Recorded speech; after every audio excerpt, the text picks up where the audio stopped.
Welcome to the Breakdown with Broadcom and Becky. We are coming live to you today with the developing news on the tragic shootings that have occurred in the state of Minnesota. Becky is on maternity leave, hopes to be back next week, but there's been a really unimaginable tragedy that's happened in the state of Minnesota early this morning. House Leader, Speaker Emeritus Melissa Hortman and her husband were killed this morning at their home. State Senator John Hoffman and his wife were also targeted. They are alive and have survived the shooting. And I reached out to a few people today and just thought it would be a good day to have a discussion to try to be helpful because this is a really sad day in Minnesota and sad for a lot of reasons. And so I reached out to some people that I consider to be thoughtful, measured, well respected, and they're joining me today. Jeff Kolb, who's been a frequent guest, probably the guest on the most on the Breakdown with Broadcom and Becky, and also Julius Hernandez. Jeff is, I would consider to be centrist, Republican, and Julius is a partisan hack on the DFL side, and I'm considered a homeless Republican on a good day. But I just thought it would be good to get together and just talk.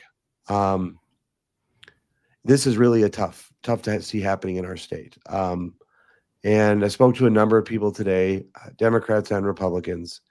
And, when this type of tragedy happens, you can do a number of things. You can do nothing. You can go on social media and post a bunch of misinformation and inaccurate stuff, or you can try to do something positive. And I just thought today would be a good day to try to do something positive. And so I've reached out to people who I think are going to help elevate the discussion and put us in a right frame of mind of how we got here, what's going on, and what we all are taking away from these just absolutely tragic, unimaginable, tragic events that occurred. I want to say at the onset that my thoughts and prayers are with Speaker Hortman and her family, and Senator Hoffman and his family at this terrible time. And my thoughts are also with staff at the DFL and at the legislative caucuses and with all legislators. This is a tragedy that sadly there were two members that we know of right now, two legislators and their family members that were targeted, but this had the potential to be a widespread situation. And I know that there are a number of legislators who appeared on a list that were going to be targeted, and this is an incredibly scary time. And so I just, rather than pacing my house and making phone calls and trying to do something helpful, I thought this discussion would be a great place to start. I want to start with Jeff Kolb. Jeff, your thoughts, how did you hear the news, and your perspective on what's unfolding here so tragically in Minnesota? So, kind of as sort of people do in times like these, you tend to go to dark humor to help yourself get through it. I heard the news when you called me this morning at 7:30 in the morning. My phone rang twice. I picked up my phone to send a text and almost sent the text, somebody better have died, and thought better of it.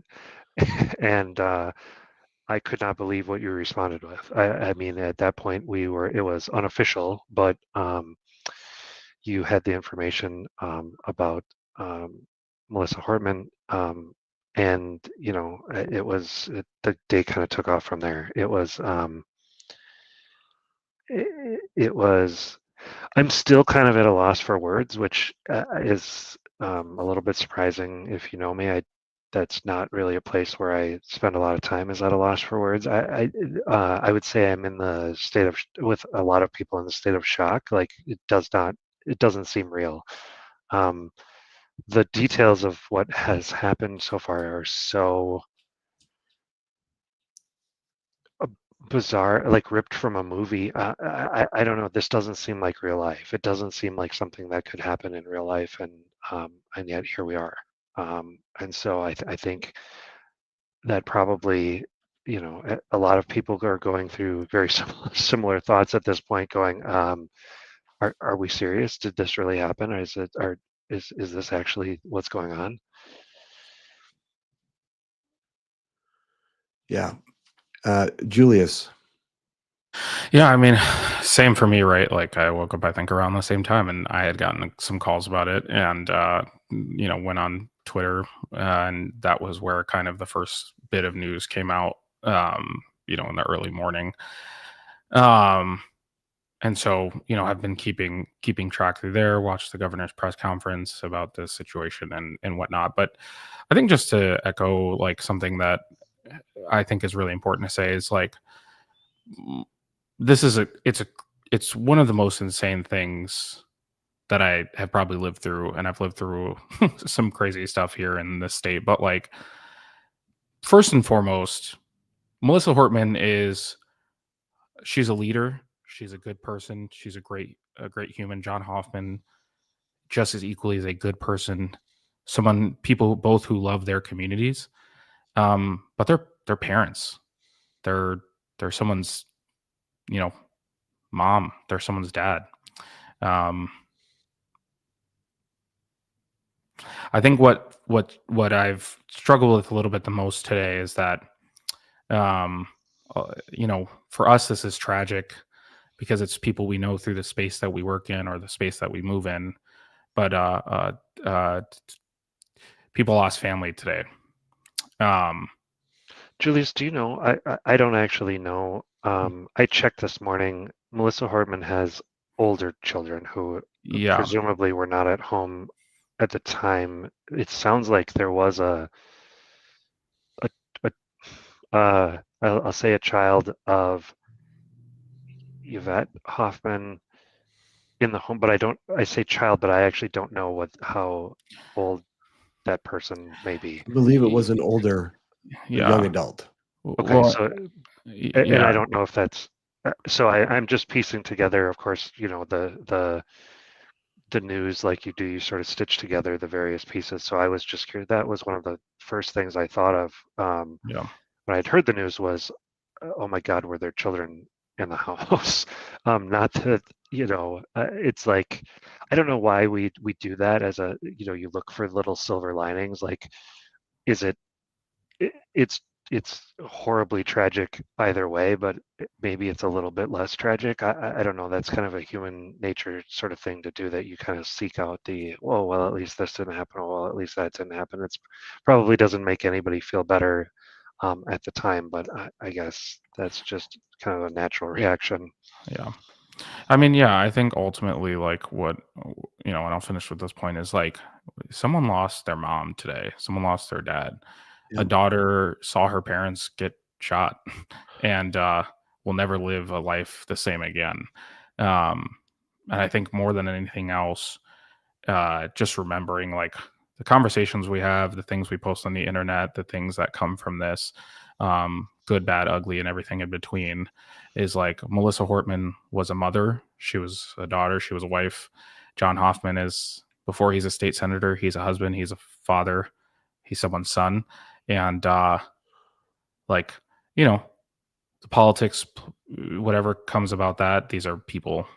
Um, and that's been the more difficult part is like these are people um that we know because of the work they do, but I can't even imagine what it's like to have something like this happen and be a family member who is going through this. And so I hope that they find some peace and and can uh yeah, it's tough, man. It's tough day to be a Minnesotan. And I was thinking about doing this. I was just six and didn't know if I wanted to. And but I thought it was important because this is just so, I mean, it's so definitive. It's just so tragic. And to know that it's very clear that this was politically motivated, that there was politics involved in this. And I know, both of you are people who approach politics differently, but this is gut wrenching. I mean, this is gut wrenching to think. Yeah. And to think that two legislators and potentially others were targeted in this way. This has to be a wake up call for Minnesotans and for everyone on their discourse and how we speak and how we talk and how we communicate and what we do. It is simply, it's just, this is there's going to be, this is something that I don't think any of us will ever forget. I don't think we'll ever forget this. Jeff, on some of that dialogue conversation we had talked about. Well, I think so. Here's what worries me, Michael, is that I worry that we've talked about before. You want to be an optimist, and I'm certainly not. I'm afraid that we do forget it. I'm afraid that it will be a very short amount of time before people are back in their corners and things are exactly as they were yesterday. And that's, I think, the worst. That's the worst part of what I'm seeing here is it feels like we haven't been down this particular road before, but we've been down similar roads with other tragedies and what the I don't know how we turn the ship around. I don't know how we disarm. I don't know how we turn. I don't know how we make it better. I don't know, and I don't know if it's possible. And you know, maybe ask me in 24 and 48 hours, and I'll have a different opinion. But some of the dialogue I'm seeing already today makes me feel like I don't know. There's a certain hopelessness here on my end that I would like to hope that we could make this a turning point and stop some of what is going on. But I'm not optimistic. I'm just not. You know, there was something different about this today. I don't normally, when something, I've said before that tragedy social media is the worst. That when on events like this happen, that this is the worst. But this was something that normally I wouldn't try to insert myself in, or I wrote a post and tried to share some relevant news. But for this one, I think in getting people from different political perspectives just to talk, I think what I wanted to do was at least try to see if there's a way in which folks can come together, because this is, you see in the aftermath of something like this, you see social media and how it just fills with ugliness. And my hope was, well, try to bring a couple smart people together.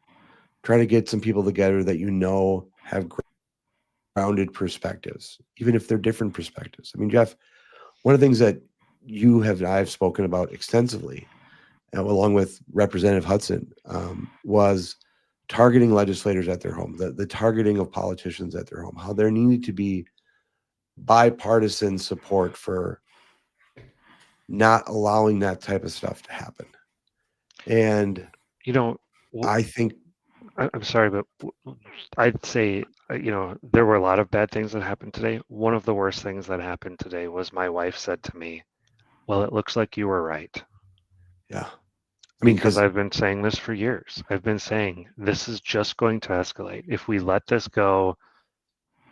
And Julius, go ahead, Jeff. If we let this coarseness continue, if we allow people to keep showing up at somebody's home and targeting them and saying to them, "I know where you live and I can get you where you live." Melissa Hortman had protesters at her home before this. She was the target of some of that targeted residential activity in the past. And this is just the next escalation of that. And I always said, somebody's going to get seriously hurt or somebody's going to get killed. And, this is, I never wanted to be right on that. It's there's no consolation in that. But this is awful. I mean, it's just awful. Julius, I don't know if you had heard those previous episodes, but Jeff had spoken to me. Jeff has been, Jeff was a city council member and had really gone out on a number of times and raised very strong public concerns about the allowance and the tolerance that we had for people showing up at legislators, elected officials' homes, kind of invading their personal space. And Jeff was on the podcast in this podcast in the very early stages, talking about the need for some reforms on that, and that how that kind of that boundary had been broken, that getting in legislators' face and getting in elected officials' face was just more tolerable.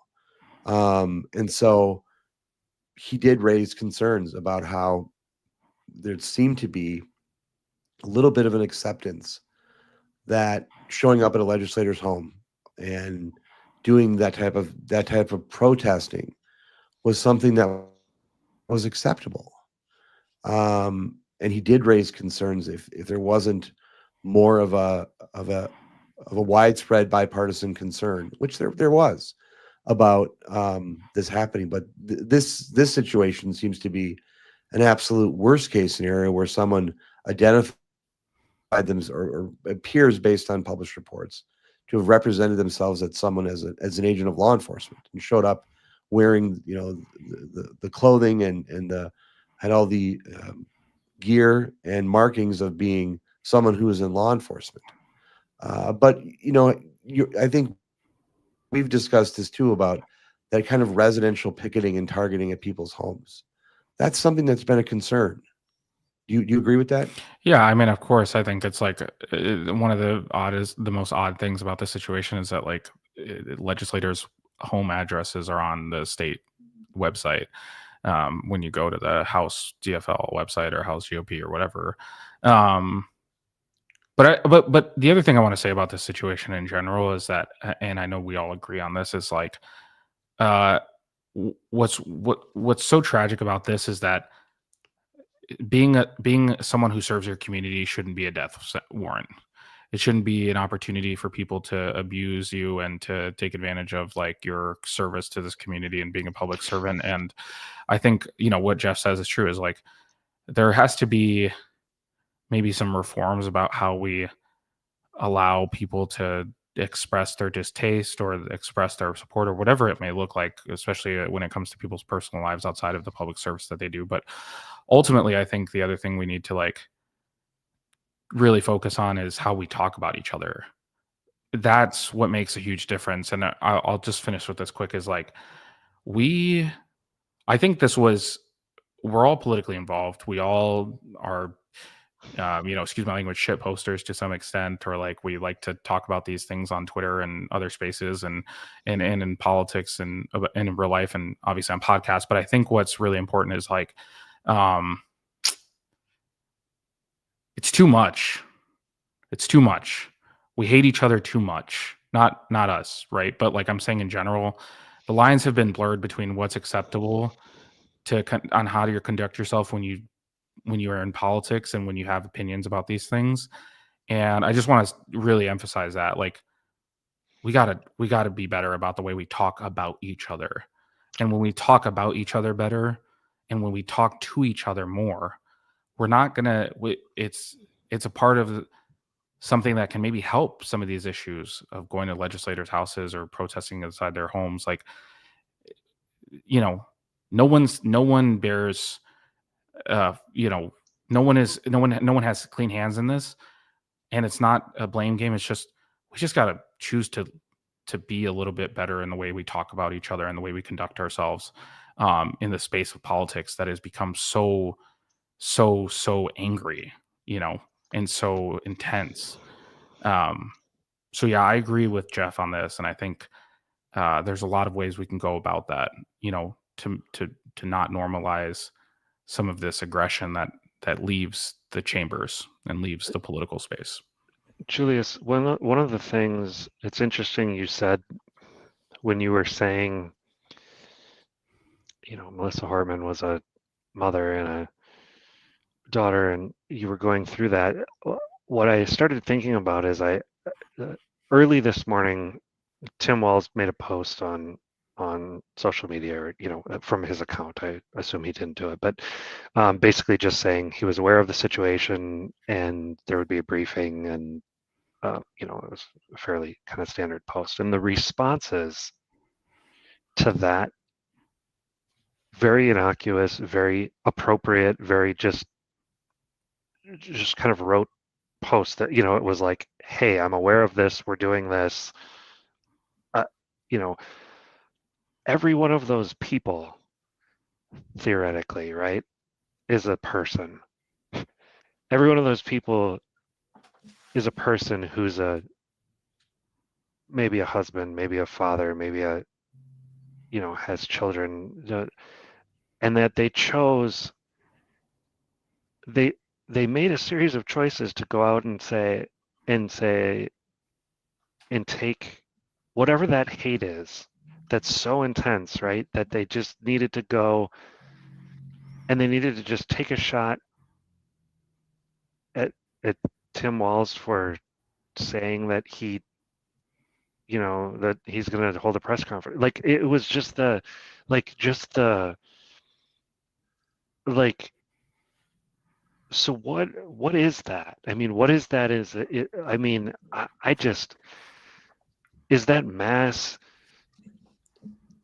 psychological mental illness? Is it, what drives people to have that much hate, that something so simple and appropriate that they have to react wrong? I mean, why is it that we're out here?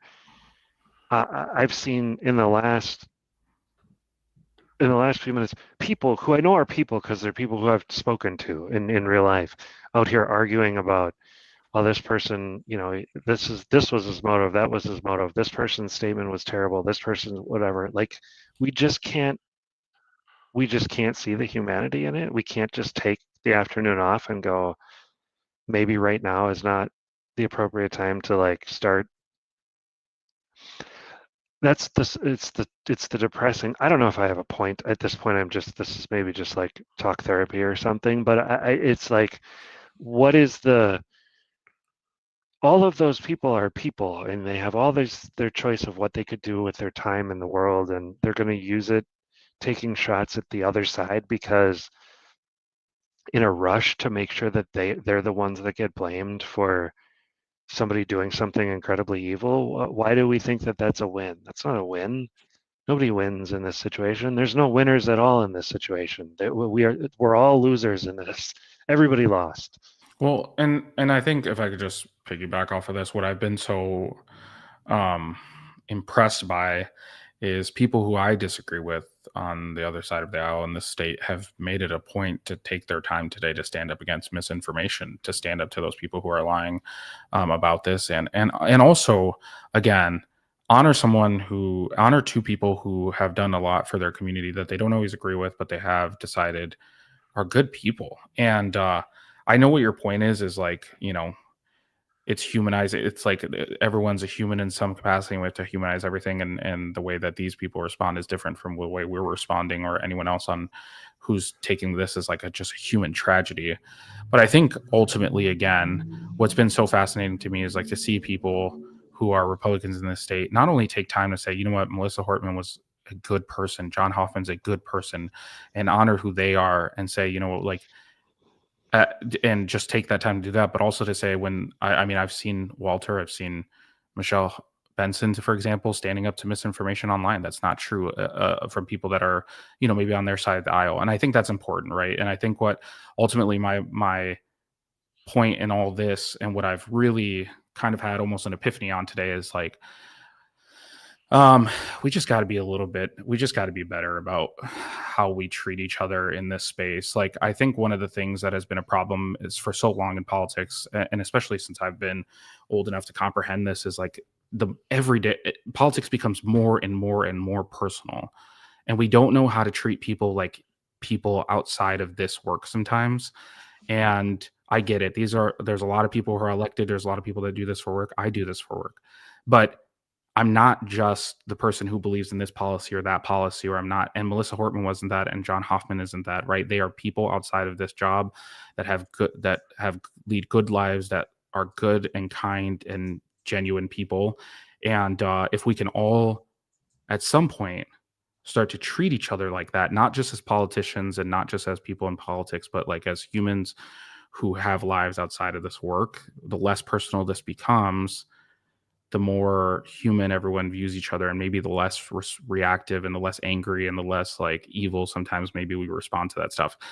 I don't know if that makes sense, but I think the point ultimately is that what you're saying, I think, is true. And I think the way to fix it maybe is to just not be so personal about how we talk to each other, right? Like, And I yeah. think that I don't know, man. Some people are capable of that, and some people really aren't. And I think, I get that from when I was on the city council. My state legislator was Mike Freiberg. Mike and I probably agree on 20% from a policy standpoint, right? Right. But we were able to get along. He was very helpful on a number of things when I needed assistance on things, and I brought some things forward, and he was.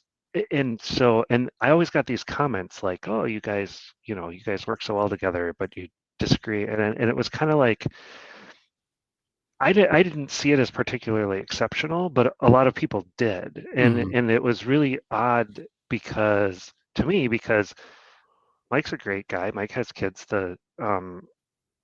roughly the same age as my kids. He has a wife, and she's into cats, and he took her to some whatever. There was like a cat video festival or something, and I've met Mike and his family and whatever, and I think he's super wrong on a number of policies, and I'm not afraid to tell him that, and I wouldn't, and he thinks I'm wrong on a number of things, but who cares? Like, that's what we're doing. Like, but some people don't seem to be able to handle that, Right.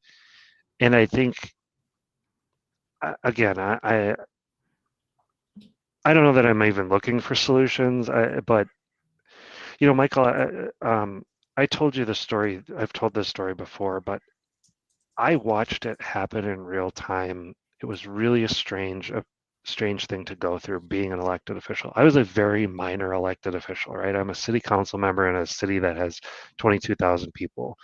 It's certainly not high profile, certainly not, a big deal, okay? As soon as I became an elected official, in the eyes of some people, I became something less than human. And I was treated as less than human by certain people. And it was so strange to go through, to see how it was a really stupid disagreement about something that really didn't matter. And the way that the man who had the disagreement with me chose to deal with it was in such an awful way, and such a way that was just, it was like it dialed right up to 11. And I'm like, and I even talked to him afterwards. You could have called me, you could have sent me an email, we could have had any sort of conversation. I live 8 houses away from you.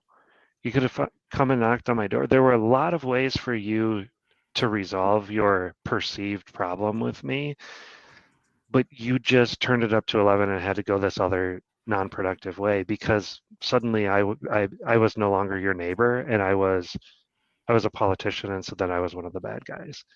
And it was, it was so eye-opening, because it's like, so if that's what it's like here in this little tiny part of the world, I can't even imagine what it's like as you scale up, and as you have a bigger microphone, and as you have a bigger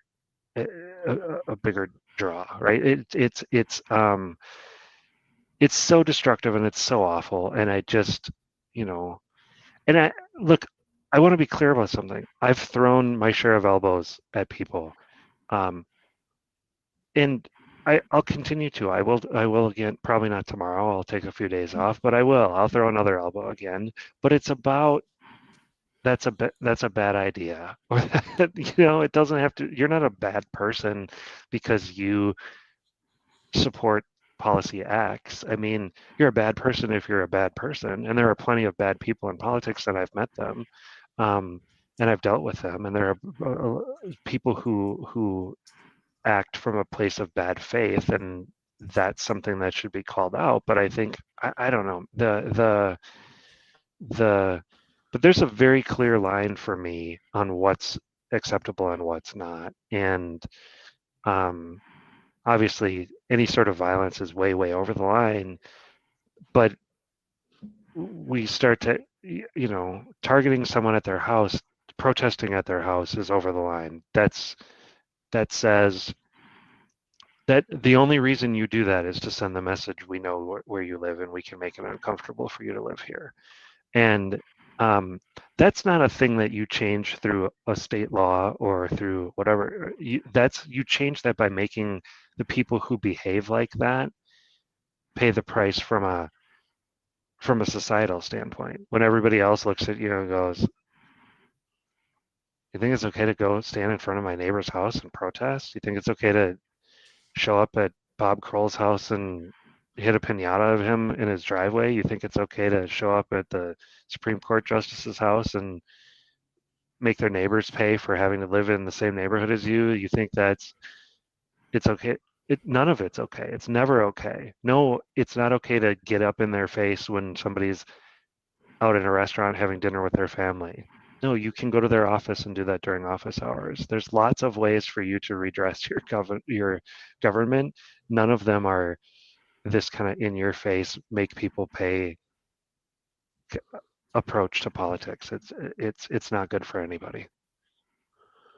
I have not done a live broadcast, live stream during a breaking current event situation of this magnitude before, and I want to acknowledge that law enforcement sources have identified 57-year-old Vance Boltler is still at large, and there is an active law enforcement investigation into finding this individual who's been identified as a person of interest and a suspect in the shooting of, it's still difficult to say, Representative Hortman and her husband and Senator Hoffman and his wife this morning at their homes, at their private homes.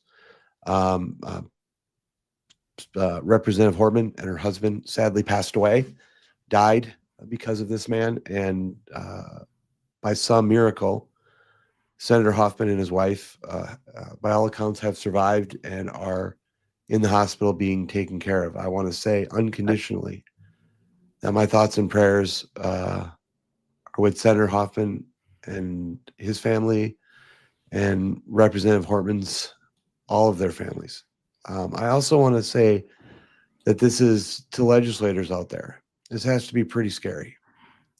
I spoke to some legislators who were on the list today, and that's not a comfortable feeling.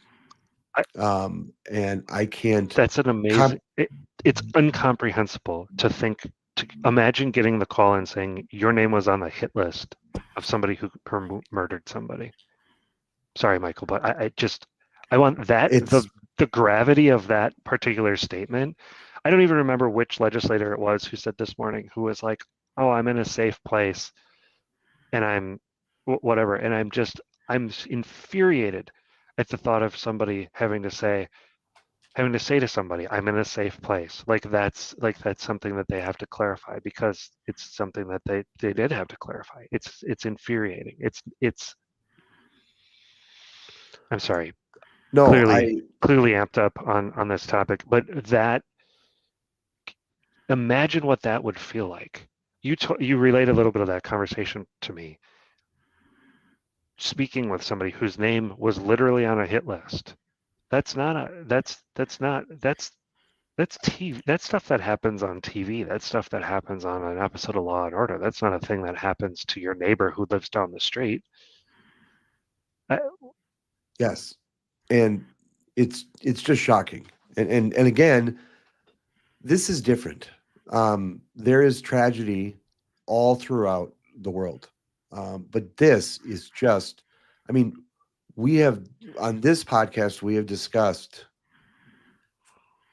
former Speaker Hortman and we've discussed Senator Hoffman. I mean, these are people we know. And this is what happened to them today. And by all accounts, this was politically motivated. And this could have been, it already has been a profound and unimaginable tragedy, but it could have been a whole lot worse. And that doesn't take away from anything that's happened. But my God, in Minnesota, this is what we woke up to today. It's just difficult. And normally, and Jeff, we've spoken about this, and Jeff, you and I have kind of, we met on social media and we've gone through this experience, and you and I have discussed before how social media around tragedy can just be terrible because it really does nothing to soothe what's going on. And it brings out, sadly, some of the worst in people. People want to instantly weaponize the situation to their advantage. And there's also people in this kind of attention economy where people, they want to break news. They want to offer their take, offer their perspective. And I'm certainly not trying to do that. I simply, I called the, one of my first calls this morning was to Shannon Watson, majority in the middle. And I thought that the statement that majority in the middle put out was what was needed to be said. I spoke with Shannon and told her that I said that her type, Shannon runs, and I think, I'm sure our listeners know, I'm sure you guys know, she runs a majority middle, which is about focusing on the bipartisan good work that legislators do. And I called her this morning and I said, look, your voice is going to be needed right now. People are going to need to rely on your voice to help deal with some of the partisanship that will come out of this, that the weaponization, sadly, of this tragedy that will manifest. And if we can get, my hope was if we can get ahead of it, and I encouraged her to release a statement and get something out, because, and that's part of the reason I wanted to bring you both on is I wanted to, for this is just different. I just wanted to bring on thoughtful people and say, let's have a conversation from different perspectives, but in a shared perspective on something has to change. And I wouldn't have picked people that I didn't think were thoughtful. Jeff, I've thrown elbows. I used to run a blog called Minnesota Democrats Exposed. I was the deputy chair of the party. I love throwing elbows. I love throwing elbows on Christmas morning if I needed to. But this is just beyond anything I could have. It's a horror that I couldn't have ever comprehended happening. And as much, Jeff, as you said it, I mean, you were one of the first people I thought about this morning, because you were so definitive on this kind of encroachment that we've had on getting close to people. And I know this isn't something that you ever want to say that you were right on, but I know that the audio exists. I know I can go back to multiple podcast episodes where we discussed this, and the quotes are going to be there. You flat out said this was going to happen. Now, the how it happened, I think, was there was much more of it wasn't just a protest. I mean, it appears that this was an assassination attempt, and there was a hit list of fucking legislators in Minnesota, a hit list targeting legislators. And I just can't get past that. Yeah, I wonder too, if I could just jump in here for a second. One of the things that I've been thinking about is how do we, you said something needs to change. There's two things that I'm thinking now, which is, one is, again, there not only did these two legislators get harmed or killed in the process, collateral damage was their family. And Oh my God, yes. And that's something that hasn't really been, obviously it's important news, but like Mark Hortman presumably wasn't really doing anything in politics that warranted him being any sort of collateral damage. No one did. But ultimately the other part of it is this, like, this is national news, right? People are talking about this everywhere. The former vice president has tweeted about this. Like, everyone is talking about this and what's going on in this state right now, and the tragic loss of life and the harm that has been brought to people by this one person who's a sick weirdo. But we have a chance now more than ever to not only just say, okay, we want things to change. Not only do we want to be better, but we have a chance to do it. Right? We have a chance to do it now, and to honor the legacy of the people that died, as collateral damage for all this political vitriol that keeps infecting like our society and our culture. And ultimately, the one thing I do want to leave here thinking is, listen, like you said, we've all thrown elbows. I'm an elbow thrower to the max. Like, I do talk, I do get upset and frustrated with people, but one thing that we can all agree on is no one deserves death for the things that they believe or the things that they've done, and still we're waiting to hear what the motive was, right? But ultimately is this: if you're a legislator in this state, if you're someone that's involved in politics in this state, if you're someone that's just like paying attention to what's happening on the news, what I would encourage everyone is to continue thinking about how we can be better for each other. The state doesn't work.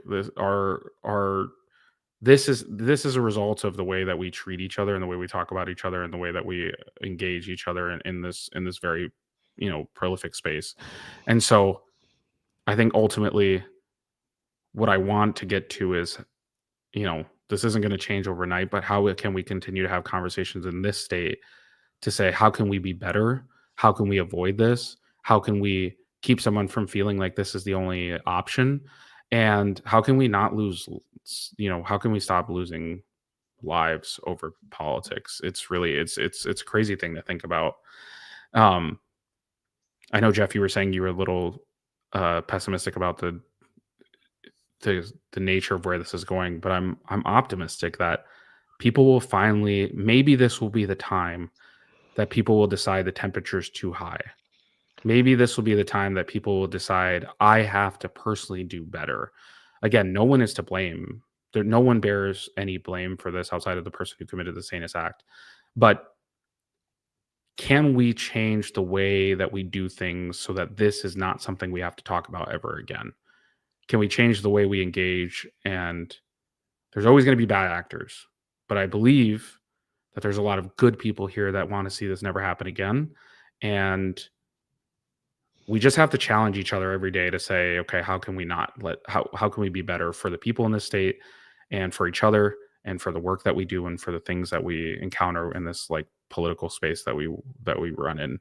And I hope that people in this, I hope that specifically people in leadership choose every day to get up and think about how we can do better as a state and how we talk about each other and how we interact.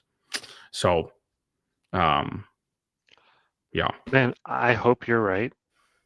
I'm rooting for you optimists. I don't feel it, and you're not going to get me there, but that's okay. That's not what we need to do. Michael, I wanted to, if I could, change the subject just a little bit, not off this topic, but like wanted to go to a couple of things that I thought were really interesting. As you mentioned, there is the manhunt is underway and things are breaking. This is a live stream, so things are kind of breaking as we're talking. But I wanted to talk a little bit about apparently the timeline. So the shooter was at Hoffman's house, right? And then left there and went to Hortman's house, and then completed his act there, but was interrupted from moving forward down his hit list because police were sent to Hortman's house from Hoffman's house. And I don't know. I've seen a couple of different answers on this, and I don't know the true answer. Someone says it was the sergeant at the scene. Someone said it was Hoffman himself, but then sort of walked that back. But whoever made the decision to send officers to Hortman's house after what happened at Hoffman's house, saved a lot of lives, I believe, because the if you had a list now, it doesn't. How far would we have gotten down the list, right? I mean, I don't know. I don't know how. I don't know if we're dealing with a criminal mastermind or if we're dealing with a deranged individual who just. I don't know who this person is or what their deal is, but I think that I'm very grateful to law enforcement and whoever had that quick thought of, hey, if this is at a senator, let's go secure the closest other elected officials here, because that again, it reads like something from a movie. That they found him at the next house and had a shootout with him, and he fled on foot. But that allowed them to capture the car. It looks like we know who the guy is. We've got a name. They're trying to track him down. That those are the um, so I just wanted to cover a little bit of that just how remarkable some of this is, and how how the incident played out. Absolutely, Jeff. One of the reforms that I think is going to be discussed pretty quickly is the accessibility to legislators at their homes, and the information that's shared. You have some experience. You were a local elected official. And you've been a real thought leader on having legislators having that private space, having that space where they're not subject to residential harassment and ticketing and picketing. I should say not ticketing, but picketing. What type of reforms do you think need to happen in terms of safety protocols and other types of things for legislators in the aftermath of this unbelievably tragic event? Is there a reason? I'm asking this because I haven't given it that much thought, but is there a reason why your home address needs to be listed all over the place? I mean, I don't know that No, that's. first of all, the state of Minnesota maintains there's a variety of ways that people who need to be protected can be protected and have safe at home, can vote safe at home, and a number of variety of programs that allow.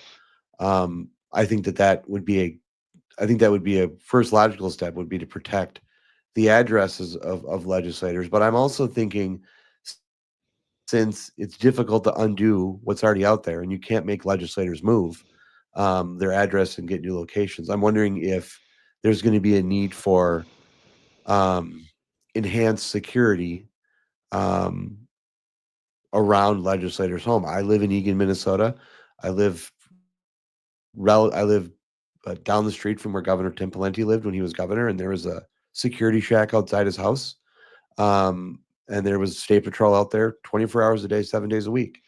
And I understand this is, we're Minnesota nice and we want to be accessible and available, and we don't want to intrude, but this changes everything.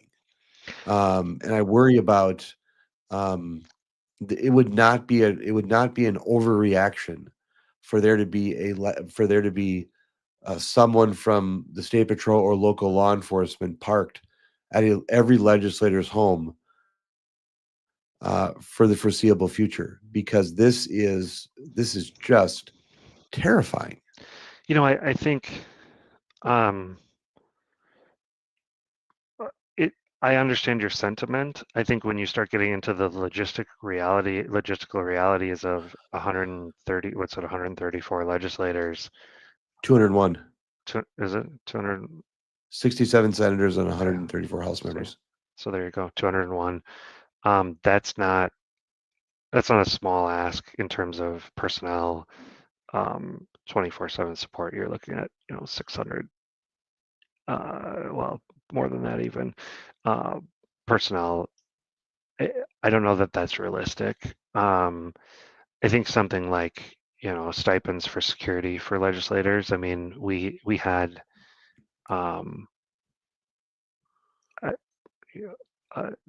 State Representative Mary Franson has been dealing with a crazy man down the street from her for years, who's unhinged, going through her trash and things like that. So I mean, it's not uncommon, or not unheard of, I guess I should say. I don't know that it's necessarily common.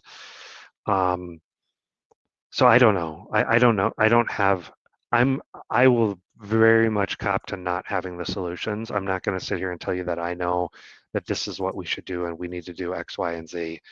I don't think that that's. I don't think that that's. You know. I don't think round of the clock security for legislators is realistic, but I also think. You know,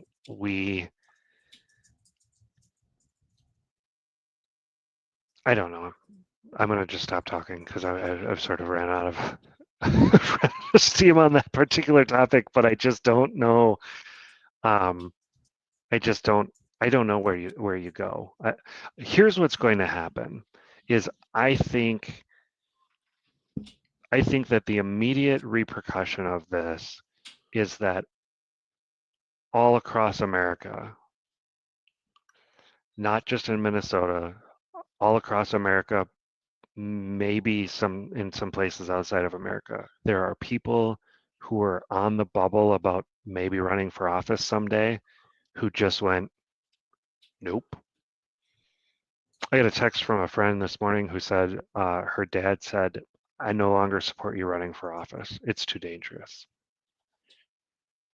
Okay, so that's the kind of thing where you go, okay, what does that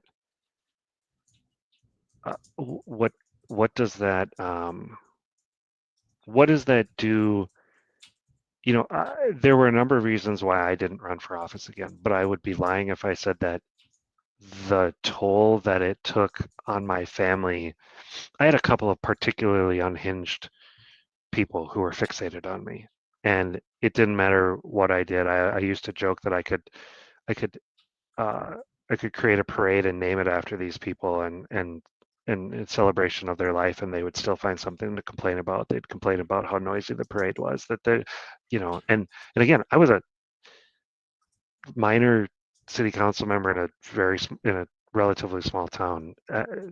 People at the state level, or even in, you know, bigger cities, they're gonna get much more of this, and there's just that kind of unhinged element, and a lot of times they're mostly harmless, except for kind of that psychological breakdown of, like, they just, nobody likes to hear about how awful they are. Nobody likes to read about how awful they are every day for, just doing things. It somewhat comes with the territory, but at the same time, it's not like the amount that you get it is a little more than I think most people bargained for. And I think the real kind of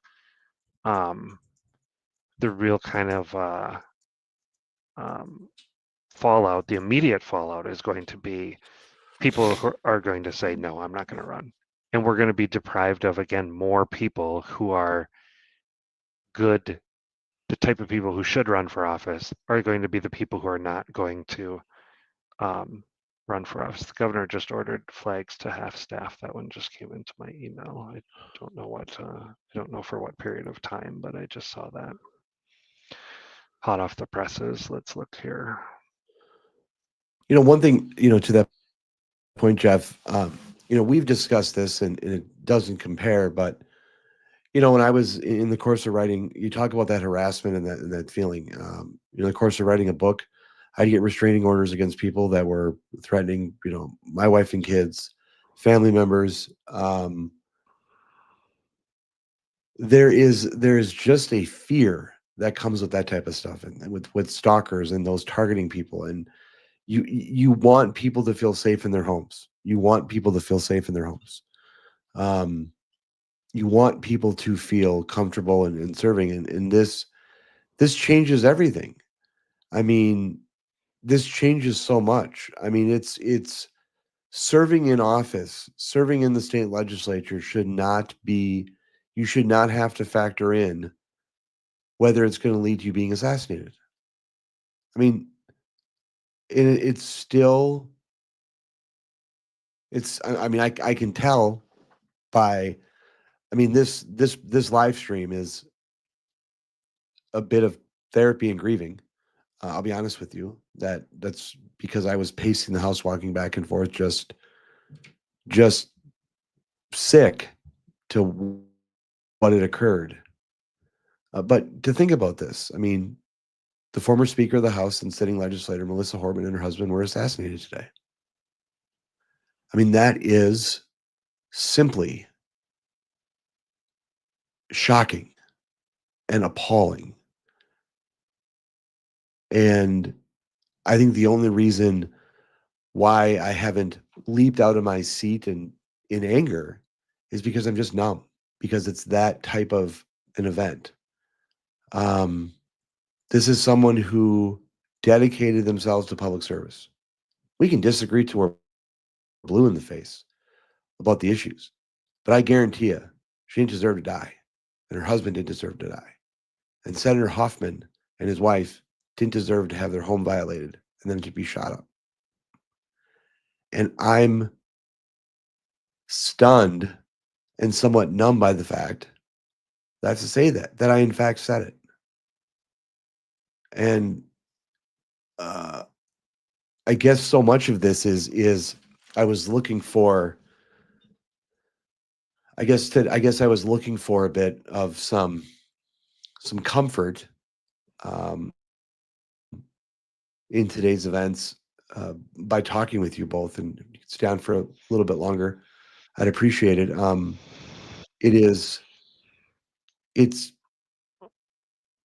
It's very difficult. I mean, we will never forget where we were this day and what happened. And I don't think we appreciate the significance of this event. I think that we think we do, but former Speaker of the House and sitting Speaker, I mean, the Speaker Emeritus for the Minnesota Legislature and her husband were assassinated today. And Senator John Hoffman, a committee chairman in the Minnesota Senate, and his wife were shot at their home. And however it happened, that a law enforcement officer decided to go to Speaker Hortman's house, that moment, without any question, saved lives. I think it's pretty clear. And I think this is going to be a situation where the more we hear, the more we realize how worse this could have been. And it's difficult to say this when it's already so terrible. Michael, sorry, there's another press conference just starting with the Minnesota Department of Public Safety. Just wanted to let you know. So if people are listening on the live stream, there is another briefing about to happen. I assume that some news will come out of that, and I'll keep monitoring for that as we. Who's conducting the press conference? It looks like the Minnesota Department of Public Safety. I don't know who this is that's speaking. Sorry, I don't. There's not a.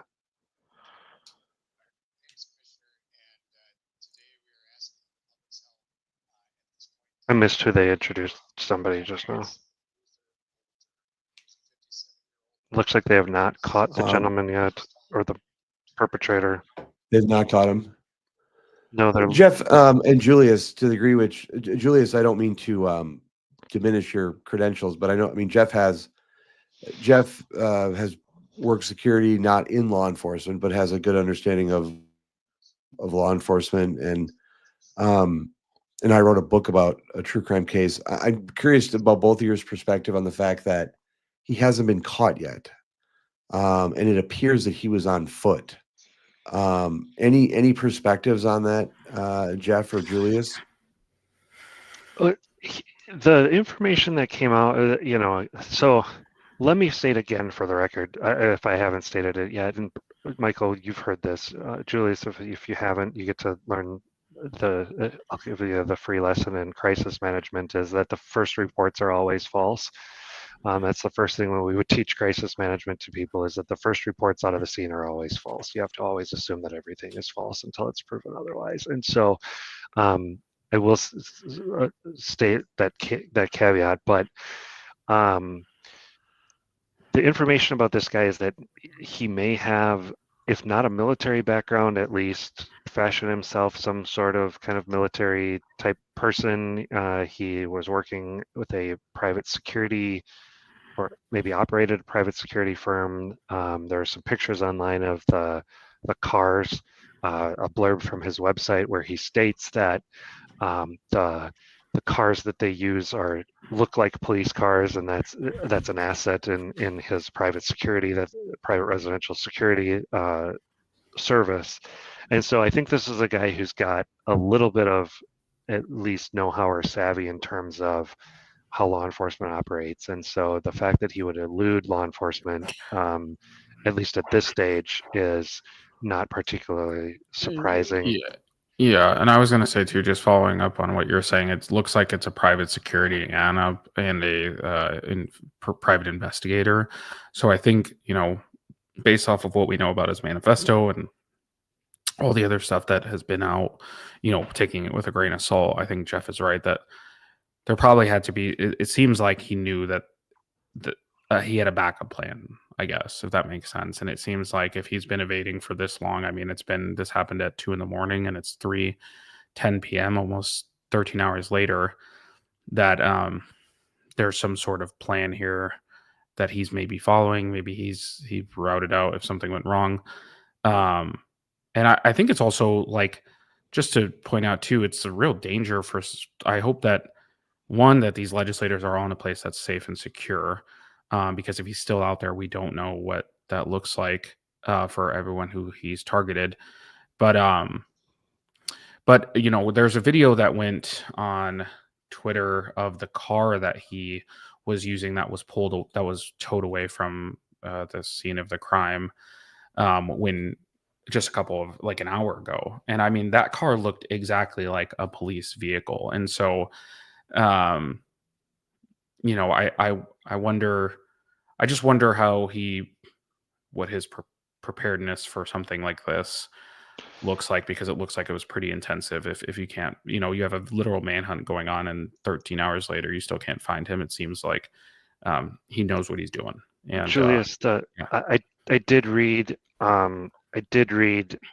that every member of the legislature is in some sort of, I think they use the term protective custody, which I believe means that they have a law enforcement resource assigned to them at this moment. Right.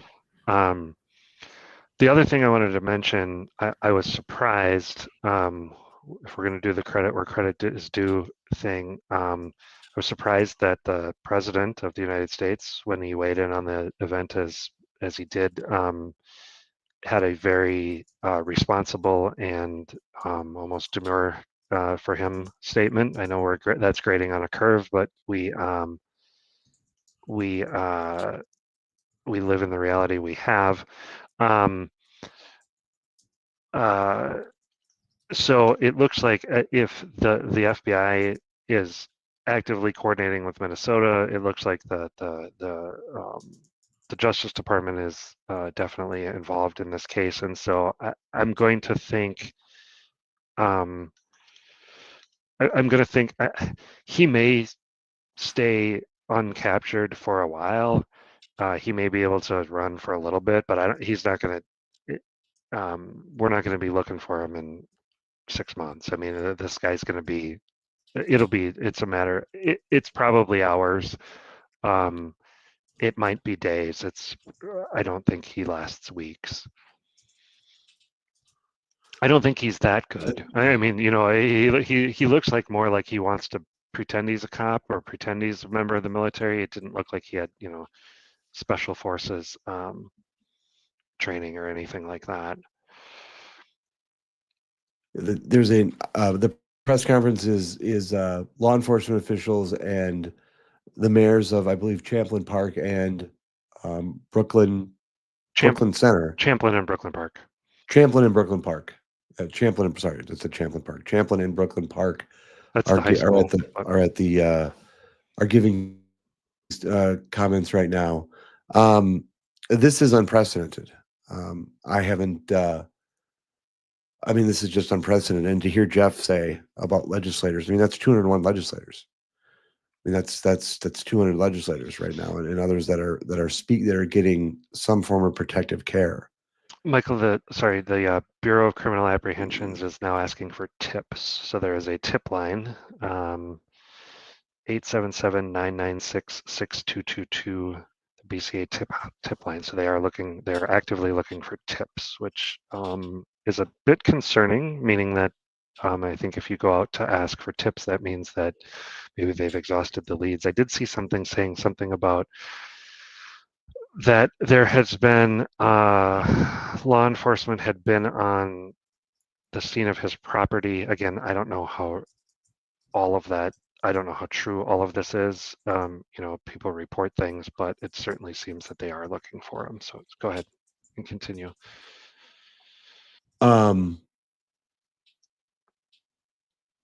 Senator Hoffman, the press conference is reporting is that he is in stable condition, which is good to hear. That is good to hear. I'd hoped I'd hoped we did not have, or we had a violation of the all first reports being false when you had called this morning about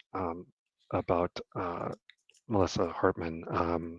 I had I'd seen a report after that she was in grave condition, but then it turned out that that was not correct. So I'm concerned again as the eternal pessimist. Just because somebody survives being shot does not necessarily mean that they're going to come around the other side in the same. They're certainly going to have short-term problems. We don't know what the long-term impact is going to be to Senator Hoffman. So surviving is a good thing, but this could still end up very bad for him and his wife.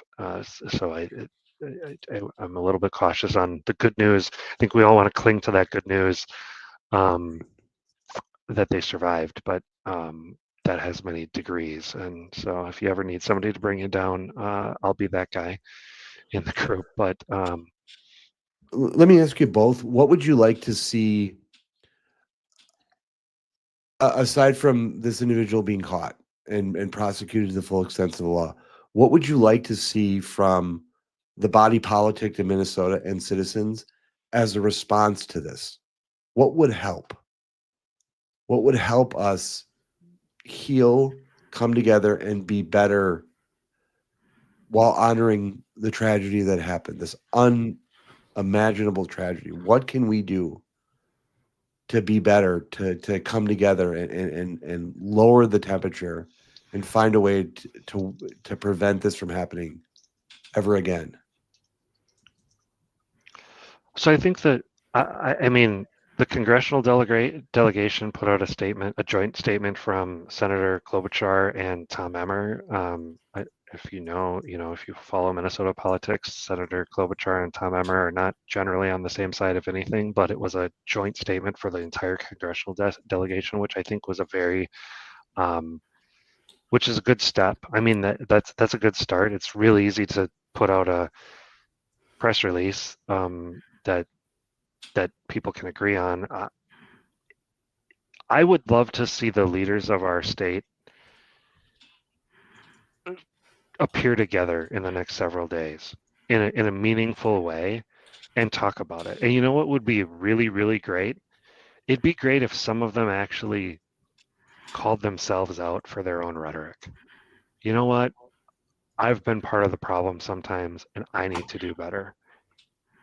And I don't know that that's realistic, but that sure would be a great step in the right direction. Get some of the high-ranking leaders in this state at a political level and come together and say, you know what? We've all been part of this problem. We all need to do better. We all need to turn down the heat. We understand we're contributing to this. Let's go forward.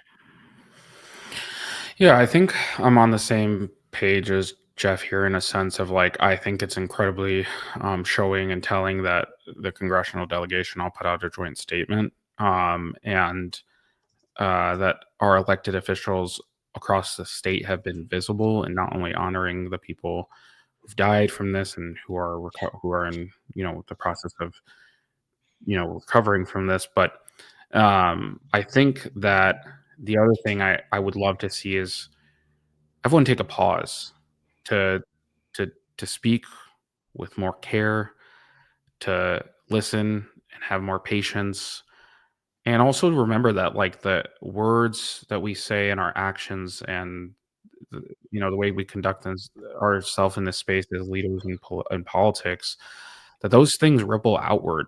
They create the culture that we have to live in, and it doesn't mean avoiding hard conversations, but I think what I'd really like to see is more of us leading with compassion.